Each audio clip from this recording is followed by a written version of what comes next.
En México hemos acumulado ya 2.143 casos desde el inicio de la epidemia, el 27 de febrero, y tenemos desafortunadamente ya 94 personas que han perdido la vida.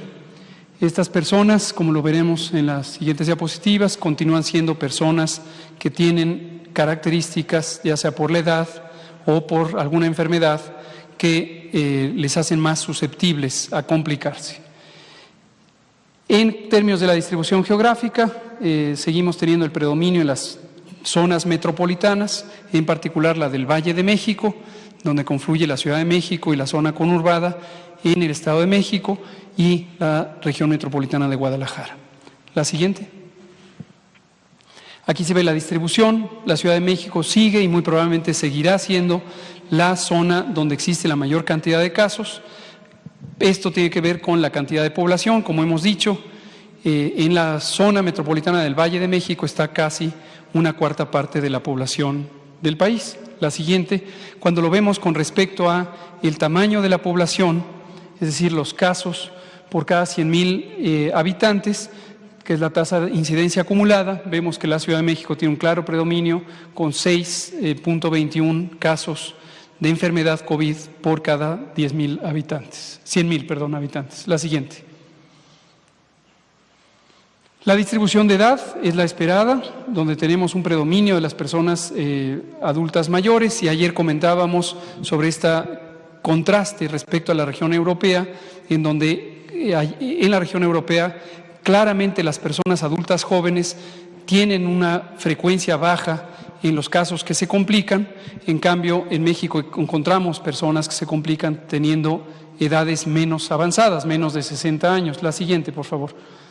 Lo que se ve en esta distribución están la distribución de los casos que han tenido enfermedad hospitalizable, es decir, personas que tienen suficiente gravedad de la enfermedad para necesitar hospitalizarse, y aquellas que se han tratado en forma ambulatoria, de hecho se han ido a casa para observar su aislamiento o su preventivo, su resguardo. Y las personas que están representadas por estas barras amarillas en distintas categorías de edad, 29, 25, 30, 35, etcétera, años, son las personas que tienen mayor frecuencia de complicaciones. La siguiente. Llamar su atención y la de la audiencia a la diferencia entre letalidad y mortalidad. Es un tecnicismo, pero creo que lo podemos comentar para que todo el mundo lo tenga presente, qué significa una cosa y qué significa la otra. Letalidad, como ya dije, es el número de personas que han fallecido por COVID divididas por el número de personas con COVID. Y es una medida que informa sobre la probabilidad, el riesgo, el peligro de morir por COVID en distintas situaciones, por ejemplo, en las distintas entidades federativas. En cambio, la otra medida, que es esta, que es mortalidad, habla de la probabilidad de que alguien que vive en el país o que vive en cada una de estas entidades federativas le dé COVID y resulte en muerte. Afortunadamente, y esto es lo que quiero enfatizar, sin ánimo alguno de disminuir el llamado sobre la enorme importancia que tiene esta pandemia, pero sí, para ponerlo en la justa dimensión, la probabilidad es considerablemente baja, y es esto, 0.074%, por 100,000 habitantes. Entonces, esto es importante para poner en justa dimensión la realidad de esta epidemia en este momento. Y aquí quiero avanzar una idea, que es la siguiente. En este momento, que aún estamos en la fase 2, donde tenemos ya una transmisión más acelerada que en la fase 1, pero todavía menos acelerada que lo que se avecina en la fase 3, la probabilidad, el riesgo, el peligro de contraer la enfermedad todavía es relativamente bajo. Y es importante señalar esto porque la inquietud es qué tan peligroso es en este momento infectarse de COVID. La respuesta es todavía es bajo, va a ser mucho más alto en la fase 3.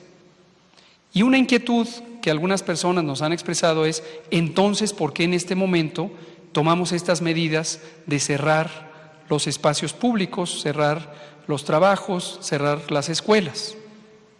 Les recuerdo, lo que estamos haciendo ahorita va a tener un efecto en algunas semanas próximas, donde vamos a tener la fase 3.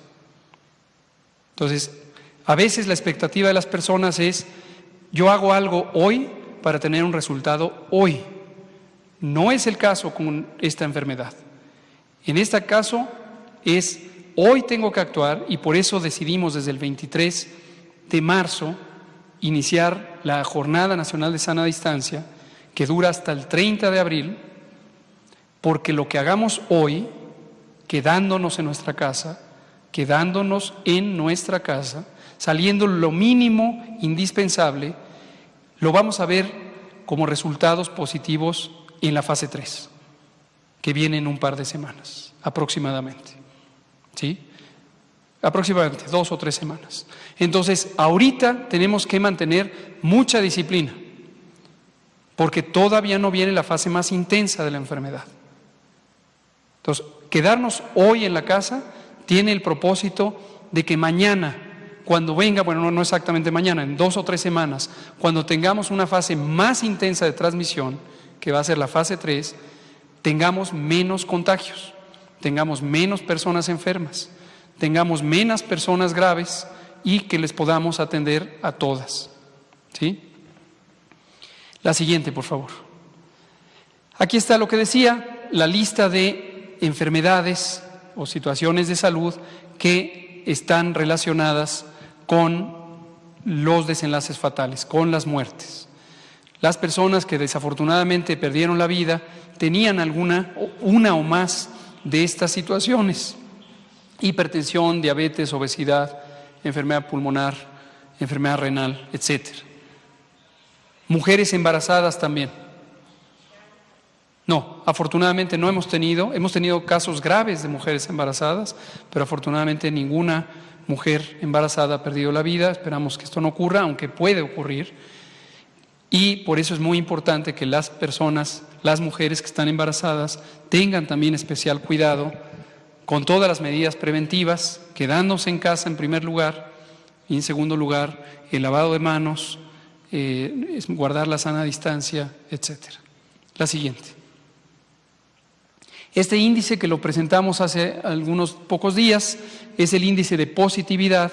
Como también hemos comentado, y hoy que tenemos más tiempo lo podemos detallar, el número absoluto de personas enfermas es una medida directamente observable de la cantidad de casos que puede haber en México o en cualquier otra parte del mundo. Sabemos, por la manera en que funciona la vigilancia epidemiológica en México y en cualquier otra parte del mundo, que puede haber otras personas que no acudieron a consulta, tuvieron síntomas mínimos y ni siquiera se dieron cuenta que tenían la enfermedad, y entonces son contagios que no se pueden identificar. Esto lo hemos venido diciendo desde el principio, lo hemos dicho, de hecho, muchas otras veces antes respecto a otras enfermedades como la influenza. La vigilancia no está encaminada a hacer una estadística de todas y cada una de las personas enfermas, ni en México ni en ninguna parte del mundo. Esto a veces es difícil que se comprenda porque existe la expectativa de que todas y cada una de las personas se pueden identificar. No es posible. Esto ya hemos también explicado, que es semejante a los fenómenos masivos que ocurren en otros elementos de interés público como el medio ambiente, y hemos comparado con el monitoreo ambiental. Entonces, obviamente esto tiene una enorme trascendencia porque son vidas humanas de manera directa y son personas que pueden tener enfermedad. Una de las medidas muy útiles para saber si la enfermedad, la epidemia va aumentando y en qué velocidad va aumentando es precisamente este porcentaje de positividad. ¿Qué quiere decir el porcentaje de positividad? De las personas que tienen los síntomas de COVID, fiebre, tos, dolor de garganta, dolor de cabeza, dolor muscular y otros síntomas como la pérdida del olfato que me preguntaban ayer en la noche, estas personas se les hace la prueba de laboratorio, utilizando la muestra que se le toma de los líquidos de la nariz y la garganta. la prueba se manda, digamos, la muestra se manda al laboratorio y puede dar un resultado positivo o un resultado negativo respecto al nuevo coronavirus, SARS-CoV-2. Pero en México tenemos una vigilancia más avanzada en la parte de los virus porque teníamos ya un sistema de vigilancia de influenza, en donde evaluamos 14 virus. COVID o SARS-CoV-2 fue el número 14. Antes de esta epidemia analizábamos 13 virus. Y puede ser que la persona que resulta negativa al nuevo coronavirus resulte positiva a alguno de los otros virus. Por ejemplo, influenza, todavía sigue activa la transmisión de influenza, ya va en franco declive, pero todavía tenemos cerca de 25 a 30% de las personas con los mismos síntomas de COVID que no son causados por el SARS-CoV-2, por el nuevo coronavirus, sino son causados por el virus influenza, el de la temporada, que todavía sigue presente. Entonces, de cada 10 personas, ¿cuántas resultan positivas al nuevo coronavirus?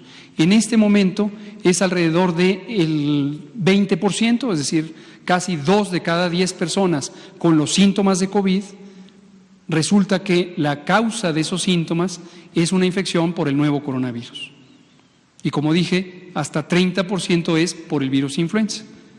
Y en otras situaciones es por los otros virus, y en otras situaciones es ningún virus de estos 14 y no se conoce la causa de los síntomas.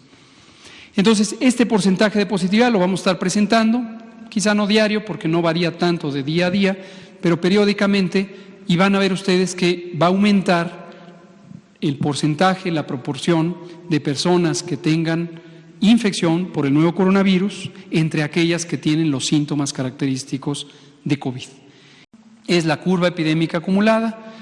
La seguiremos presentando en comparación con otros países donde ha habido gran transmisión. Siempre recuerden ustedes que está cortada la curva porque nos interesa, llega hasta el máximo de 5,000 casos, porque nos interesa poner atención en esta parte en donde todavía se encuentra México apenas arriba de los 2,000 casos. Estos otros países están por arriba de los 180,000 o 200,000 casos en la situación de Italia, en la situación de Estados Unidos. ¿Sí? Entonces, la última es la misma curva epidémica, ya mostrando solamente la situación de México.